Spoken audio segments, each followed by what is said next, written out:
Então, sempre é bom poder tentar adicionar uma explicação a mais a um tema que é extremamente importante, grave, né?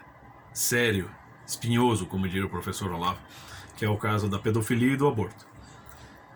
E, utilizando um exemplo do próprio professor Olavo de Carvalho, numa de suas aulas de ética aqui no Paraná, isso há alguns anos atrás, ele explicava ali, passava para nós um exemplo do cotidiano ali.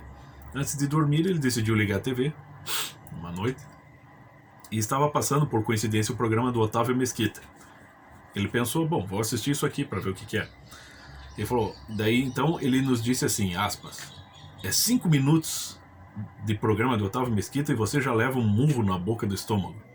Porque o cara declarou que os pichadores não são respeitados. Quer dizer, pichação é crime, né? Pichação é um meio de emporcalhar as paredes da cidade, muros, casas, né? Estabelecimentos comerciais. Ou seja, pichação não é nada mais do que uma estupidez, um ato criminoso, certo? E algo parecido, né, se insinua na acusação daquela tal Débora Diniz, né, dirigida ao atual presidente Jair Bolsonaro, num post pelas redes sociais, né, em que ela afirmou que o presidente está promovendo perseguição aos pedófilos. Eu fico pensando, mas como assim perseguição aos pedófilos?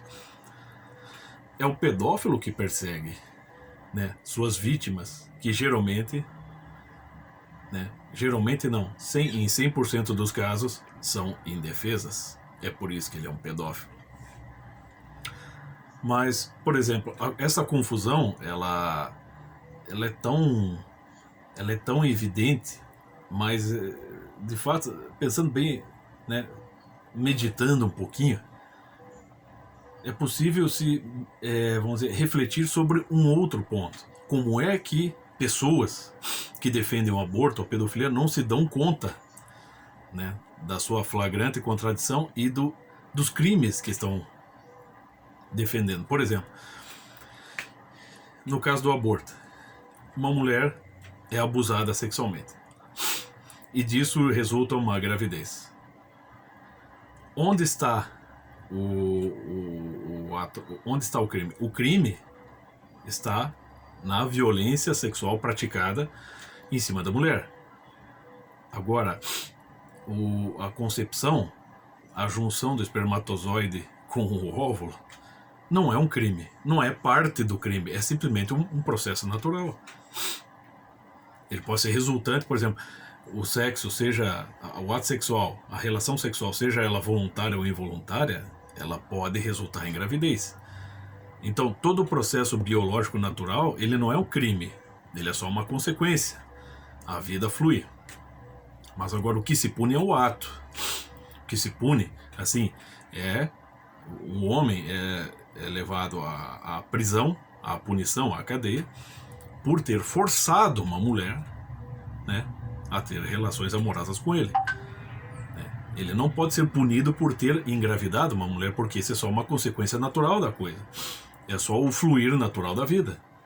É punível apenas o ato, né, o ter forçado uma mulher a transar com ele. Mas a punição... E geralmente são punidos. Por isso, os homens que praticam estupros são punidos pela lei e muitas vezes são punidos dentro da cadeia. Sofrem 2 tipos de punições e muitos nem saem vivos, né? Agora, punir o neném, punir o feto, que está, vamos dizer, começa a germinar no ventre da mulher, não, pera lá. Ele é só uma consequência de uma interação biológica que nada tem de criminosa. Mas como é que não percebe isso? Né? No caso de defender o pedófilo, mas espera lá, se eu pensar, penso eu aqui, essa é uma opinião minha. O pedófilo, normalmente, como é que ele se aproxima de uma criança? Não é por uma espécie de sedução? Não é por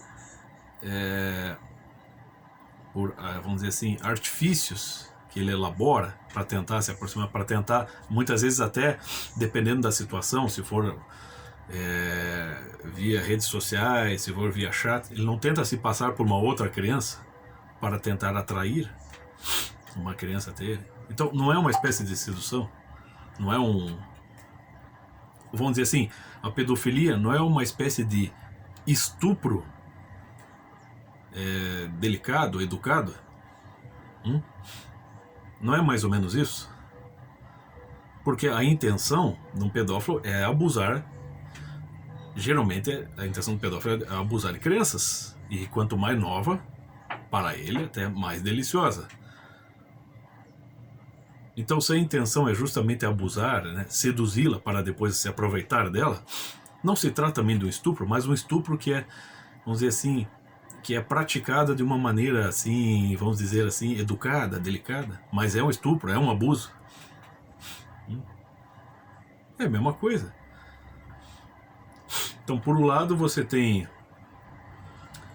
abortistas, né, que confundem a gravidez com o ato criminoso do abuso sexual.